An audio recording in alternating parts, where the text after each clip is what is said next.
Bien, chicos, les saludo a todos y todas, esperando se encuentren muy bien en el momento en el que realicen este taller. Como sabemos, corresponde la sesión número 5 de nuestro taller asincrónico de la asignatura de acto jurídico en la modalidad TET. Bien, en este orden, chicos, lo que vamos a tratar de explicar en esta cápsula, digamos, cortita y que va a dar lugar, por supuesto, a la actividad del cuestionario posterior, es precisamente la continuidad de la causal siguiente, del caso siguiente, más que causal específica de los supuestos de objeto ilícito. Y ello, por lo tanto, considerando que en la clase del día miércoles ya se abarcó la idea del artículo 1462 y 1463 en cuanto a las cuestiones que contradicen el derecho público chileno y por otra parte el pacto de sucesiones futuras, lo que toca entonces revisar es el contenido del artículo 1464 como tercer escenario de ilicitud del objeto. En este sentido, entonces, conviene aproximarnos a esta norma, digamos, antes de entrar al análisis particular, hay hartas cosas que precisar. Lo primero es que si analizamos estructuralmente la norma, esta situación contempla un encabezado, es decir, esta idea de que nos advierte que hay objeto ilícito en la enajenación, 2 puntos, y luego trae 4 situaciones, digamos, específicas. En este orden, entonces, lo primero que hay que referir, y que va a ser el objetivo primero de esta sesión, es quedarnos con la primera idea, es decir, qué significa la enajenación y en qué contextos la podemos considerar que pueda ser constitutivo de objeto ilícito. Y luego realizar el análisis particular de las causales que a continuación se establecen, específicamente de las 2 primeras causales. Y eso es sobre lo que versará este taller asincrónico.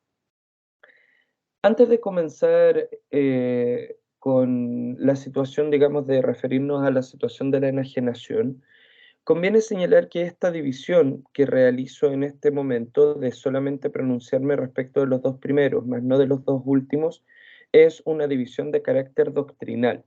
¿Por qué razón? Porque, si bien lo reiteraré más adelante, las situaciones contempladas en el numeral 1 y 2 se dice que son ilicitudes de objeto por enajenación de carácter absoluto. ¿Qué significa esto? Que no existe situación alguna en la que, ni mediando autorización de alguien o consentimiento de alguien, pueda salvarse la situación de la ilicitud del objeto. ¿Qué quiero decir con esto entonces? Que cualquier enajenación que involucre cualquiera de las 2 primeras situaciones, es decir, cosas que no están en el comercio, y luego derechos o privilegios que no pueden transferirse a otras personas, en cualquier caso, esas enajenaciones siempre serán ilícitas.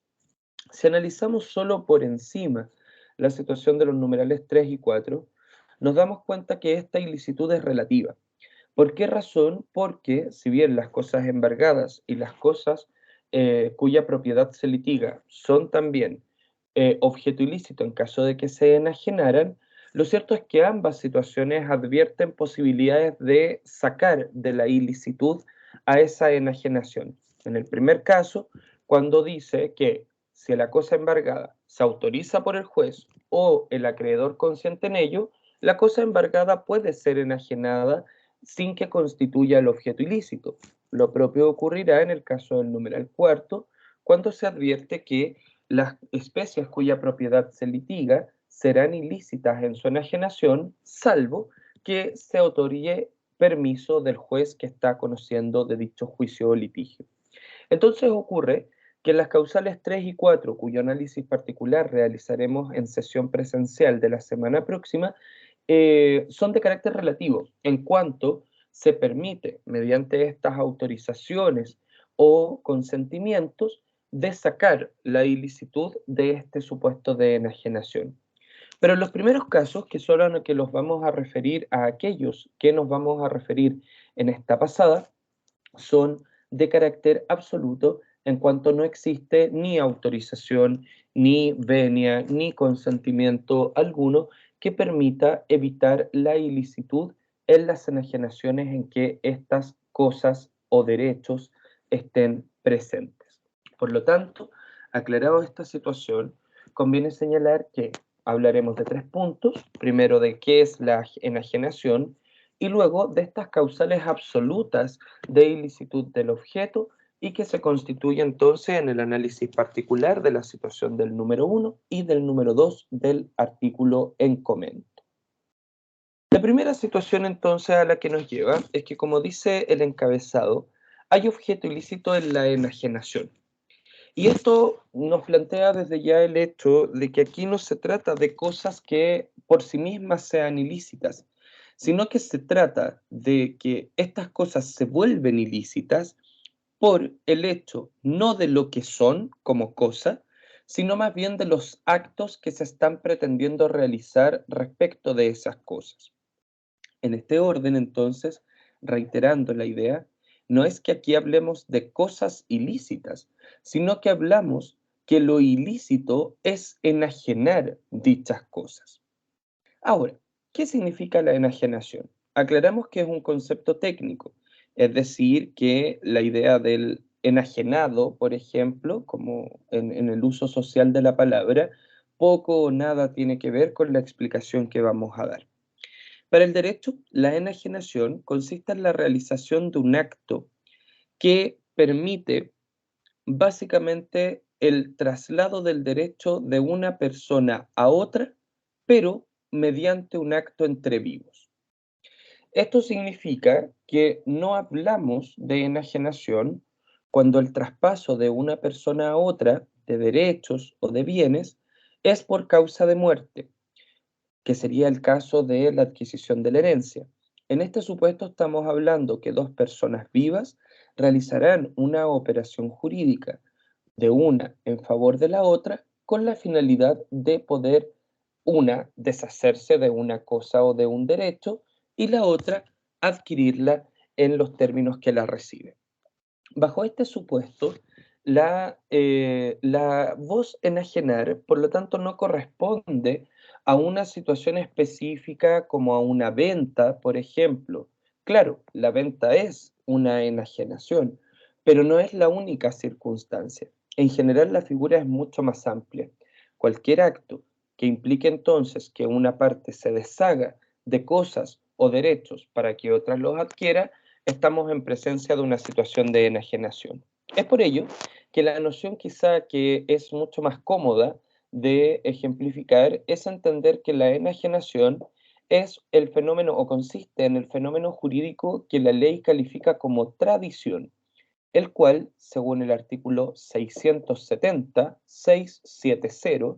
establece que es el modo de adquirir que consiste en la entrega que hace una persona, que se denomina tradente, que tiene, por su parte, la facultad e intención de transferirla, y esta persona, entonces, este tradente que entrega una cosa con facultad e intención, se la entrega a otra persona que vamos a denominar adquirente y el cual la recibe teniendo la capacidad y la intención para hacerlo. Entonces, en definitiva, tenemos esta noción de una entrega realizada por una persona por A para que sea adquirido en definitiva por B.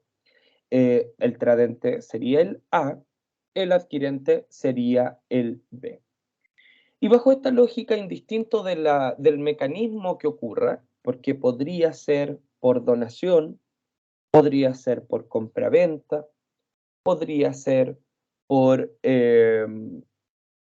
una permuta, lo cierto es que indistinto del título, del clase de acto jurídico que se trate, todos estos actos jurídicos responden a la misma estructura, es decir, permiten que se dé esta traslación de derechos sobre cosas o sobre derechos incluso de una persona en favor de otra. Hasta este punto, entonces, claro, si dijéramos la compraventa es enajenación, lo es. Pero si dijéramos que la enajenación consiste solo en vender, sería falso. porque la relación entre una y otra situación es de género y especie.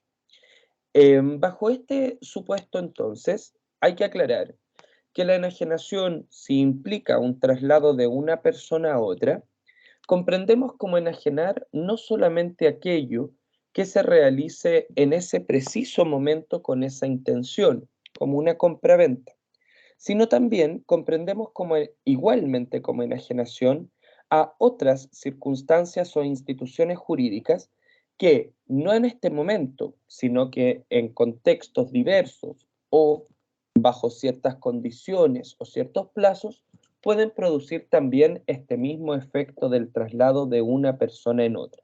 Es decir, que no solo debemos entender como enajenación esta entrega de A a B en un momento determinado, sino también la eventual entrega que puede ocurrir de A a B en determinados contextos o determinadas condiciones. Pongamos un ejemplo al respecto. Pensemos, por ejemplo, en la figura de la hipoteca.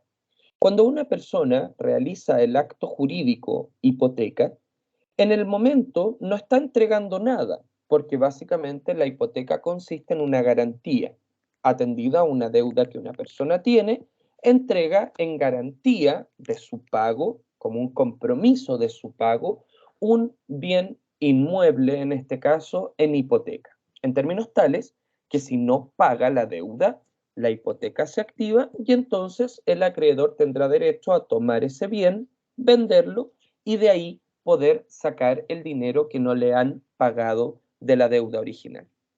Si analizamos esta situación, la hipoteca en sí misma no implica la entrega de una cosa. Por lo tanto, si nos apegamos a la idea de que la enajenación era la entrega de una cosa de A a B, en la hipoteca no ha existido esa entrega. Nada se le ha entregado al acreedor de parte del deudor.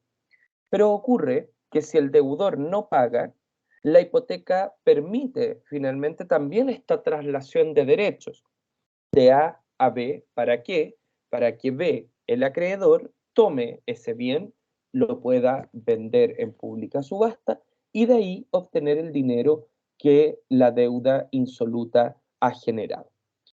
Por lo tanto, la hipoteca, si bien no es una enajenación directa, también la consideramos como un acto calificable como enajenación.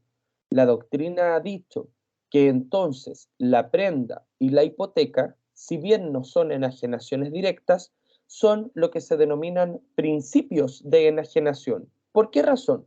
Porque ante determinadas condiciones o ante determinadas circunstancias, bien pueden producir este efecto de enajenación de que las cosas pasen de A a B. Y bajo esta lógica, aunque no lo establezcan directamente, es un efecto eventual que pueden llegar a producir, en el ejemplo que estábamos trabajando, por ejemplo, si se realiza, o más bien no se paga, en este caso, la deuda. Aclaramos en este sentido, entonces, que cuando hablamos de enajenación debemos mantener básicamente tres conclusiones hasta este punto. La primera, que consiste en un término jurídico, más bien atribuible a la idea de la tradición, esta idea del traslado de derechos, de A a B.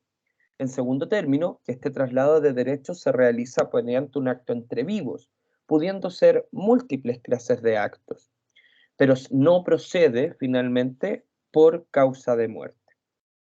Y la tercera situación es que no solamente debemos reconocer como enajenación a actos que impliquen este traslado de A a B de manera directa, sino también a otros actos que, aunque no produzcan este efecto de manera inmediata, sí lo puedan llegar a producir en el futuro, como el caso de la hipoteca o el caso de la prenda.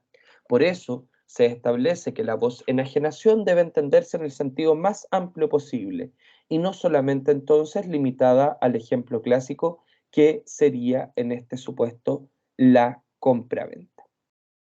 Aclarado entonces qué significa enajenar, los bienes que vamos a ver a continuación y las situaciones que vemos a continuación, reiteramos que no son ilícitas en sí mismas, sino que es precisamente realizar estos actos de traslación presentes o eventuales los que están prohibidos por la ley.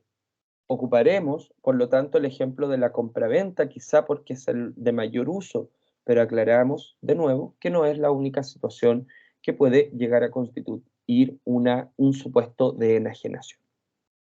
Llegamos así al primero de los casos. Y en el análisis particular de estas situaciones del 1464, tenemos en primer término que habrá objeto ilícito en la enajenación de las cosas que no están en el comercio. La verdad es que esta situación se trata de, según la teoría del profesor Claro Solar, de una especie de reiteración innecesaria o una contradicción, indica en este sentido el profesor Claro Solar. ¿Por qué razón? Porque si la cosa no está en el comercio, significa que es incomerciable. Y nosotros ya sabemos que si la cosa es incomerciable, no puede servir como objeto del acto jurídico en cuanto incumple los requisitos del artículo 1461. Ya barajábamos en clases anteriores que el objeto del acto jurídico como materia sobre la que versa este puede ser una cosa o un hecho. Y si es una cosa, debe cumplir tres características o tres requisitos. Que sea real, es decir, que exista o se espere que exista, que por otra parte esté determinada o al menos sea determinable, y por último, que la cosa sea comerciable. De ahí entonces que si a la cosa le falta la comerciabilidad, no podría servir como objeto del acto jurídico. ¿De dónde viene entonces esta idea de que parece ser una reiteración de lo ya dicho? Pareciera ser que se hubiera equivocado el Código Civil en esta pasada, pero la verdad es que no es así. Cuando hablamos de la enajenación de cosas que no están en el comercio, se trata de cosas no es que no existan o que se declaren ilícitas en sí mismas, sino que se trata de cosas que existiendo no son susceptibles de apropiación particular. Es decir, son cosas que no están en el mercado y que no pueden venderse entre particulares, entre personas, ocupando la venta, por supuesto, como ejemplo de enajenación. De ahí que, ¿qué ejemplo podríamos dar? Por ejemplo, tomar una banca de una plaza para venderla. En ese contexto, la banca de la plaza es una cosa que originalmente sí estaba en el comercio, porque cuando el Estado o el municipio lo compró, pagó por ello. Pero una vez que se inserta en la plaza, pasa a ser un bien de uso público. Y por lo tanto, en ese momento surge la prohibición de no poder venderle o enajenarle de ninguna forma. ¿Por qué razón? Porque ya no es susceptible de que particulares, de que privados puedan llegar a hacerse dueños de esta cosa. Aclaramos entonces que son cosas que originalmente sí estaban en el comercio, pero que, derivado del estatus jurídico en el que están ahora, dejan de estarlo, como son la situación de los bienes públicos en general. Que por lo tanto, cuando aclaramos que se tratan de bienes cuya enajenación acarrea objeto ilícito y por ello también nulidad, estamos hablando de cosas que no son susceptibles de tener un dueño particular. El segundo supuesto al que caemos y que hemos de analizar se refiere a la situación de la enajenación de esta idea de que de nuevo hay objeto ilícito en la enajenación de derechos y privilegios que no pueden transferirse a otras personas.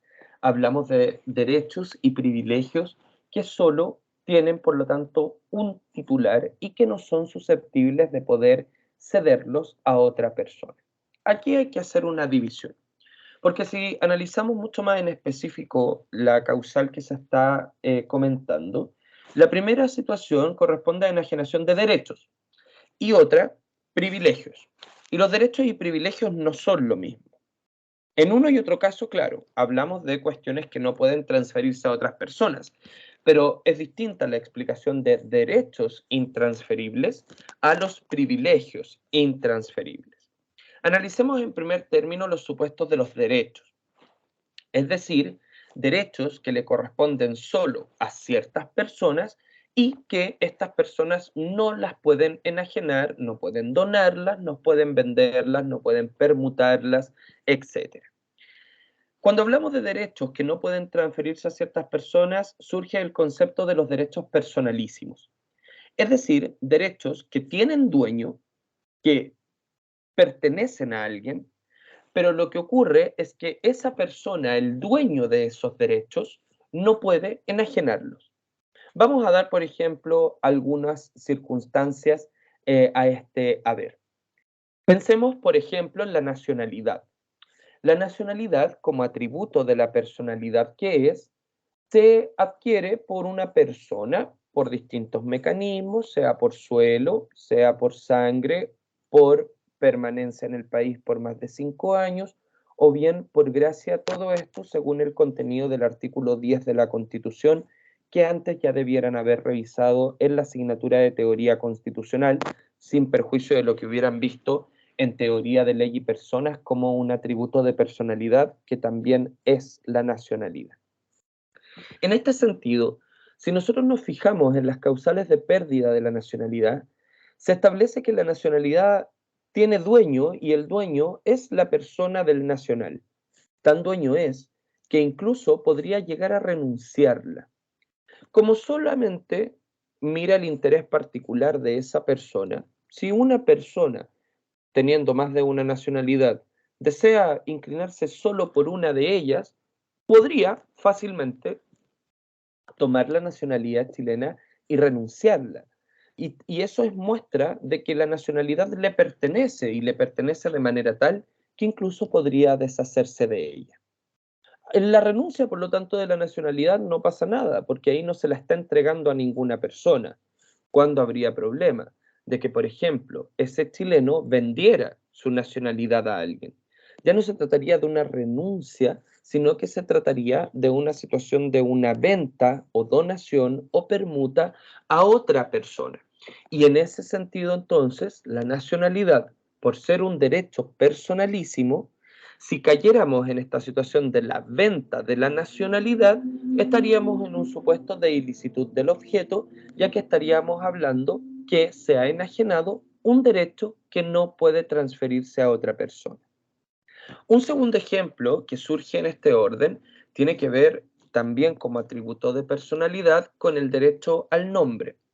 El nombre en este sentido, si bien le pertenece a su dueño, a punto tal que incluso puede cambiarlo por distintas causales que la ley establece, lo cierto es que no podría, por ejemplo, vender su nombre a otra persona, quedándose el dueño original sin aquel.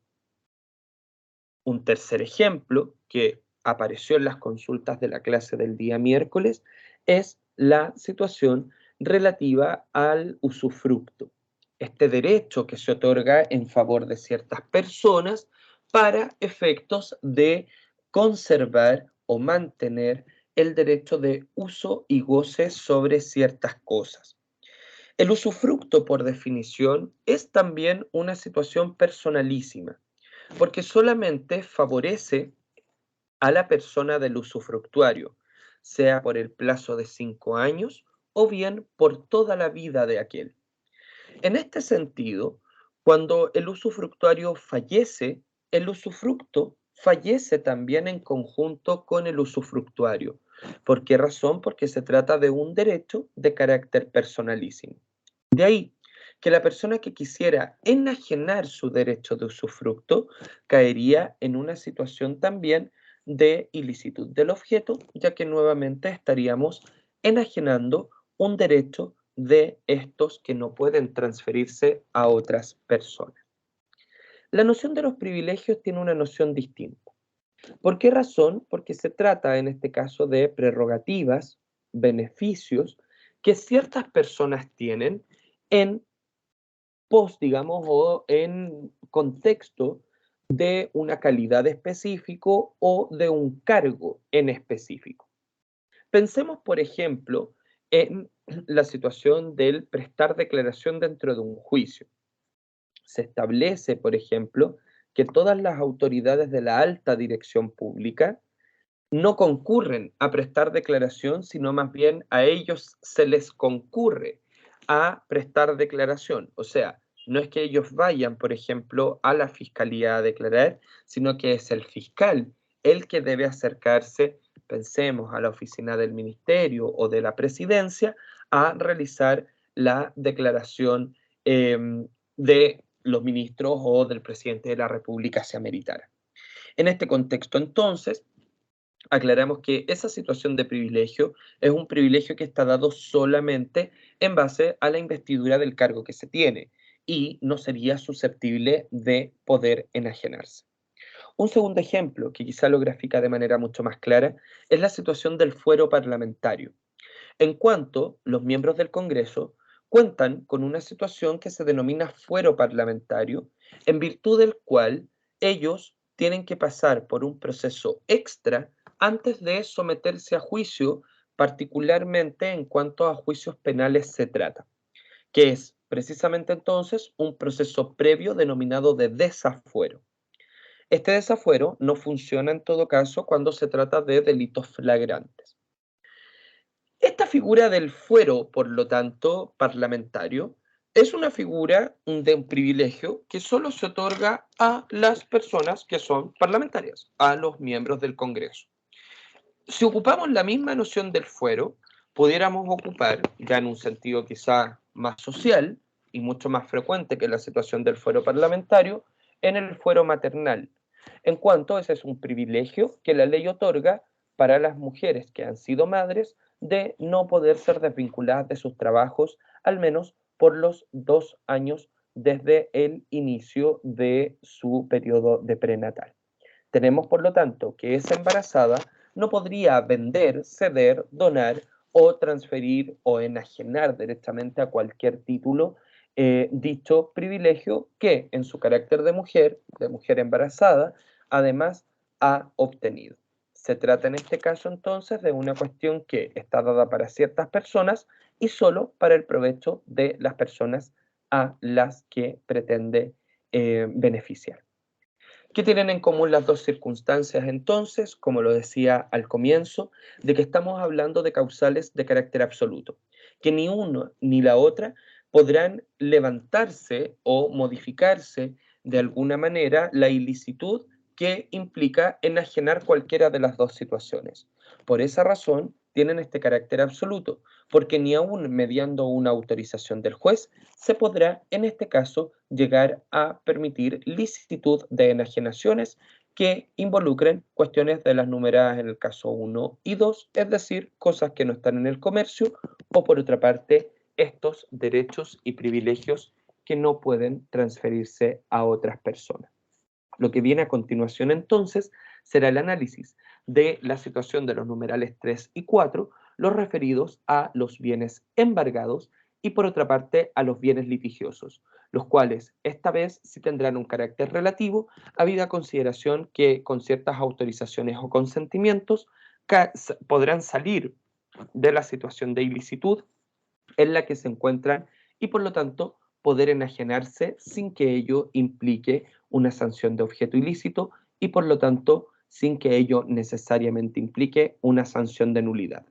En este caso, 1 y 2, como no son causales relativas sino absolutas, toda enajenación que les involucre tendrá objeto ilícito y por lo tanto sanción de nulidad absoluta. Agradecidos chicos del tiempo tomado, espero que estén muy bien y les invito entonces ahora a completar el cuestionario disponible para la sesión número 5. Que estén muy bien.